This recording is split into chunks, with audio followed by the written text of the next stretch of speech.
Yes मेरे पास है probability का बहुत इंपॉर्टेंट क्वेश्चन कि एक साल में कितने, इट मीन्स एक साल में 53 संडे होने की क्या प्रोबेबिलिटी है।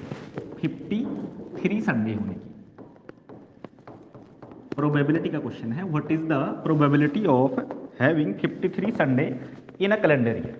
अब कैलेंडर ईयर में दो टाइप के कैलेंडर ईयर हैं हमारे पास। एक तो है स्टैंडर्ड ईयर। स्टैंडर्ड ईयर में क्या होता है हमारे पास 365 डेज होते हैं, एंड दूसरा होता है आपका लीप ईयर। और लीप ईयर में कितने डेज होते हैं हमारे पास, लीप ईयर में 366 डेज होते हैं।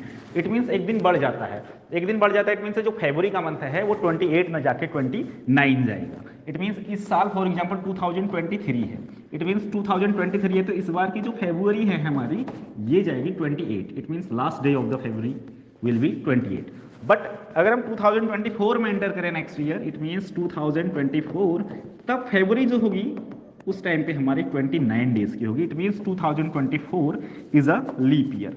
हमारा 2024 एक लीप ईयर है, और लीप ईयर को पहचानना बहुत आसान है। ऐसे ईयर जो 4 से डिवाइड हो जाए, इट मीन्स 2024 को अगर मैं 4 से डिवाइड करूंगा तो कंप्लीटली डिवाइड हो जाएगा, तब ये क्या होगा, हमारा एक लीप ईयर होगा। जबकि हम 2023 को 4 से डिवाइड करेंगे तो ये लीप ईयर नहीं होगा, बिकॉज ये 4 से डिविजिबल नहीं होता है।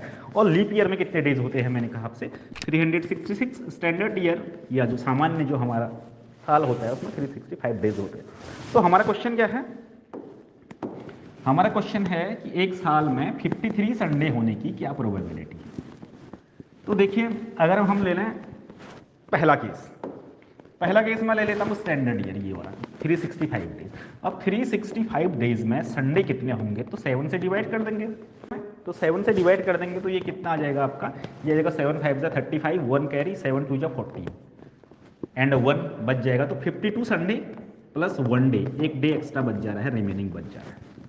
ठीक है, अब ये एक डे मतलब 52 संडे तो हो रहे हैं, बट हमें प्रोबेबिलिटी निकालनी है 53 संडे की। तो 52 संडे तो हो गए और एक डे एक्स्ट्रा बच रहा है। अब ये डे क्या हो सकता है, संडे भी हो सकता है, Monday, Tuesday, Wednesday, Thursday, Friday, Saturday, कुछ भी हो सकता है। तो इट मीन्स इसके कितने चांस हैं हमारे इसे होने के, इसके 7 चांस हैं। ये संडे भी हो सकता है, ये आपका मंडे भी हो सकता है, ये आपका ट्यूसडे भी हो सकता है। तो कितने चांस है इसके, 7 चांस है। तो संडे होने की प्रोबेबिलिटी क्या हो जाएगी, एक ही संडे हो सकता है इसमें। तो यहाँ आ जाएगी हमारा आंसर क्या आ जाएगा, 1/7, बिकॉज एक ही संडे होगा इन 7 में से, और वो संडे कितने में से, इन 7 में से एक है, तो 1/7। इट मीन्स एक ऑर्डिनरी ईयर में संडे होने की प्रोबेबिलिटी, कितने संडे होने की, 53 संडे होने की प्रोबेबिलिटी, ये हो जाएगी आपकी पीई से अगर मैं रिप्रेजेंट करूँ प्रोबेबिलिटी को, तो ये आ जाएगा 1/7। ओके, नाउ लीप ईयर की बात करते हैं। लीप ईयर में कितने संडे होंगे, 53 संडे होने की प्रोबेबिलिटी करता हूं लीप ईयर में। क्वेश्चन वही है हमारा, इसे मैं हटा दूं, क्वेश्चन वही है हमारा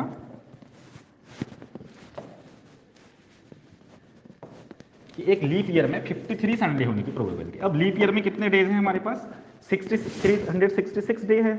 अगर मैं इसे 7 से डिवाइड करूंगा तो 366/7 करूंगा तो ये आ जाएगा 52 और प्लस 2 एक्स्ट्रा डे बच जाएंगे।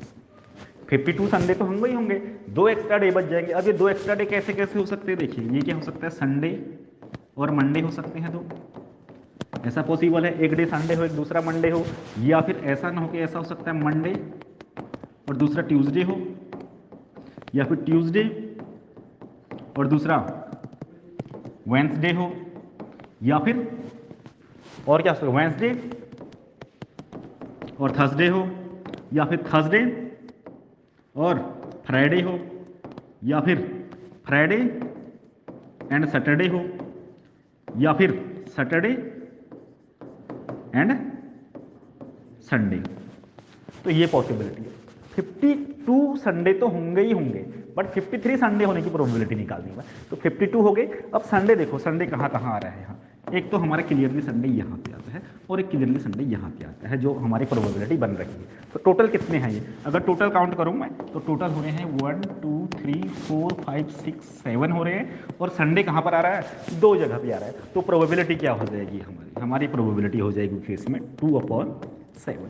इट मीन्स एक लीप ईयर में 53 संडे होने की प्रोबेबिलिटी वो क्या हो जाएगी हमारी PE, that is equal to 2/7।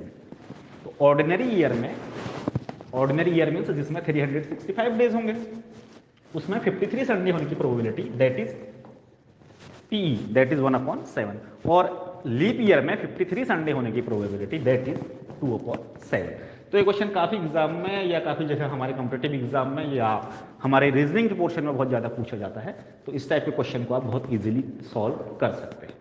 So that's all for today, thanks for watching.